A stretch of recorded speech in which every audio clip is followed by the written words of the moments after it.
আসসালামু আলাইকুম, সবাই কেমন আছেন? আলহামদুলিল্লাহ আমিও ভালো আছি। আজকে সকাল সকাল খুদের ভাত আর চেপা শুটকির ভর্তা বানিয়ে নেব। এই জন্য খুদগুলো আমি ধুয়ে নিয়েছি। এই খুদগুলো আমার আম্মা গ্রাম থেকে নতুন চালের খুদ পাঠিয়েছে। পেঁয়াজ আর মরিচ ভেজে নেব। পেঁয়াজ মরিচ ভাজা হয়ে গেলে চালগুলো আমি দিয়ে দিব। দিয়ে কতক্ষণ ভাজবো। চালগুলো ভাজলে ভাতটা অনেক ঝরঝরে হয়। যতই বাইরের খাবার খান না কেন, দেশীয় এই খাবারগুলো খেলে পেট ভরে যায়, কিন্তু মনে হয় যে মন ভরে না। এখন লবণ আর তেজপাতা দিয়ে আমি কতক্ষণ আরও এগুলোকে ভাজবো। ভেজে পরিমাণ মতো পানি দিয়ে দেব।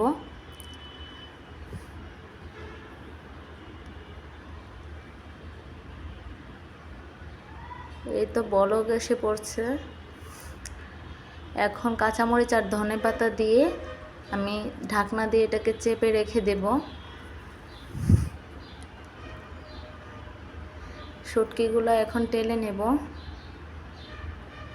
আমি মরিচটা একটু বাড়িয়ে দিয়েছি, কারণ আমরা ভর্তাটা অনেক ঝাল খাই। আর পেঁয়াজগুলোও একটু বড় বড় করে কেটে নিয়েছি। পেঁয়াজটা একটু আস্তে আস্তে থাকলে ভর্তাটা খেতে অনেক ভালো লাগে।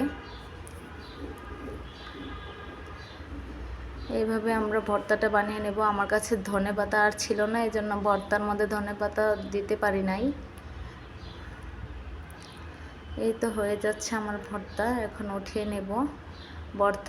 ভর্তা ওঠানোর পরে পাটার মধ্যে আমরা ভাত দিয়ে এটা বেটে খেয়েছিলাম, ওইটার ক্যামেরা বন্দি করি নাই। এই তো হয়ে গেছে ভর্তা, এখন খাওয়ার পালা। সকাল সকাল খুদের ভাত দিয়ে ভর্তা, সাথে লেবুও ছিল। খুবই ভালো লেগেছিল খাবারটা। সবাই মিলে অনেক মজা করে খেয়েছিলাম, আমার ভাইরাও ছিল। আজকে এতটুকুই, সবাই ভালো থাকবেন। আল্লাহ হাফেজ।